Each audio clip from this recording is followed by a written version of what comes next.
আজকের আনসিন প্যাসেজটা হচ্ছে about little Robi lived in a nursery. First দেখো, right true or false.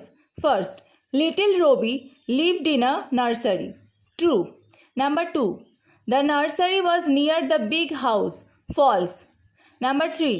The servants gave the children sufficient food. False. Number 4. The servants told them stories. True. B. Dekho, give one word for the following.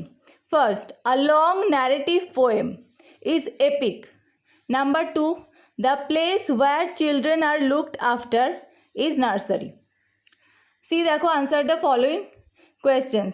First, which epics are mentioned in the passage? Answer, the Ramayana and the Mahabharata. These two epics are mentioned in the passage. Number 2. When did the children see their mothers? Answer, the children saw their mothers at bedtime or only when they were ill. তো আজকের ভিডিওটা কেমন লাগলো সবাই আমাকে জানাও। ভালো লেগে থাকলে একটা লাইক করে দিও আর সবাই আমার চ্যানেলটা সাবস্ক্রাইব করো প্লিজ।